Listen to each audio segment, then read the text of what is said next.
Okay, Shoshanim, let's start with the most important part of the video. This is a mug I have received in the cold therapy seminar in Turno Severin in Romania. And it says, Shalom Shoshanim, and my ugly face, my ugly mug on the mug.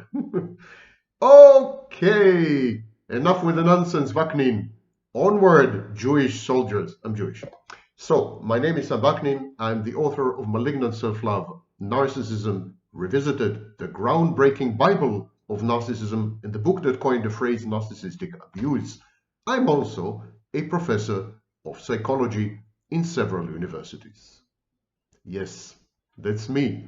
And today we are going to discuss cheating and triangulation. Cheating as in adultery. The polite term in clinical psychology is extradyadic sex, or extramarital affairs, or extramarital sex. But actually, we're talking about good old-fashioned cheating and its second cousin, triangulation. Why do people do that? Why do they cheat? Why do they triangulate? We're going to discuss two cases. We're going to discuss cheating and triangulation in an obsessive, sick relationship. And we are going to discuss cheating and triangulation by the narcissist. These are two case studies put together. They cover a big portion of these behaviors. They explain, they provide an etiology for these behaviors. We start with an abusive couple, a sick couple, a couple founded on mutual obsession and compulsive acts. This is a couple where both members of the couple hurt each other, abuse each other. Both members of the couple seek to inflict pain on the other because this is the only surviving mode of communication. I recommend that you watch the amazing movie Who is Afraid of Virginia Woolf. It's about such a couple. Now, in this couple, power dynamics are mediated via pain.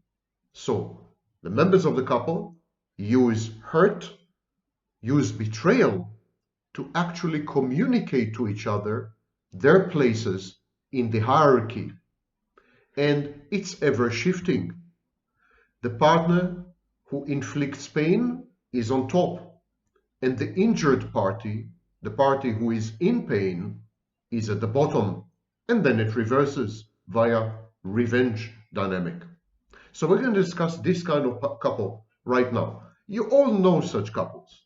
Couples where there's a lot of verbal abuse, physical violence, actually nothing but verbal abuse and physical violence, and yet the members of such couples are unable to walk away. They can't find within themselves the resources to break up, to put an end to it, to somehow move on. There is something in this dynamic that proves to be addictive. There is an inability to regard the couplehood, regard the togetherness as toxic and pernicious, or even when the members of the couple realize how bad it is in the couple, they just can't say goodbye. They can't separate. Something sinister and dark and nefarious is binding them together.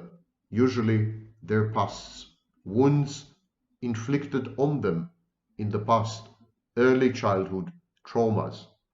And so today we are going to discuss all this in the context of cheating and triangulation, because cheating and triangulation are relationship management tools in such couples. They use these tools they use these behaviors to actually signal to each other, to establish hierarchy, to win the power play, at least intermittently, and then the cycle starts all over again. So some people stray. Some people have sex with other people outside the couple, outside the dyad, actually in order to preserve the couple. in order to preserve the partnership, in order to persevere in a long-term, obsessed, utterly sick, and abusive relationship. They don't cheat to exit the relationship. They cheat to cement the relationship, to get a rise out of the partner, to re-evoke and re-invoke and revive and resuscitate emotions, to somehow signal distress to the partner, or on the very contrary, to tell the partner, I don't need you, I have alternatives. This is all about the other member of the couple. The cheating and the triangulation are not about other people. They are not about the casual and external sex partners. They are about the primary partner in the primary relationship.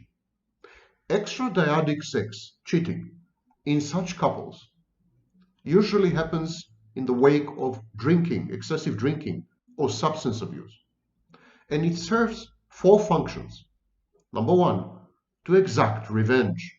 You cheat, I cheat. You ignore me, I cheat. Or I triangulate. You hurt me, I'm going to hurt you where it hurts.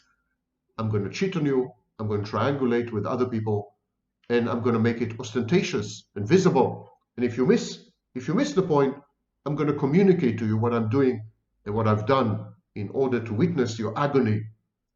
And so revenge is a major motivation in such couples, but it is not the kind of revenge that leads to the dissolution of the couple. It's a kind of revenge that leads to a strengthening of the bonding and the attachment between the members of the couple. The revenge signals love. The revenge is perceived as, you've hurt me, and I'm going to hurt you back, but you have the power to hurt me because I love you. So in some sick, twisted way, revenge cheating is actually proof of love. Same as abuse. In these couples, abusive behaviors and excessive romantic jealousy, for example, which leads to abusive behaviors, they're all perceived as affirmations of deep, profound, everlasting love. In other couples, such behaviors would lead to the instant disintegration of the togetherness, to both members walking away from each other, but not in these couples. In these couples, the worse it gets, the better it gets. These couples feel good only when they feel bad. They feel alive only when they're in pain. And so in this sense, cheating and triangulations in these obsessive, compulsive, sick, pain-oriented couples, cheating and triangulation in these couples is a form of self-harming. Self-harming that reminds them that they are alive, that drowns the pain inside them. Self-harming that is intended to somehow revive dynamics that had been moribund or stale for too long, to forestall actually abandonment and rejection.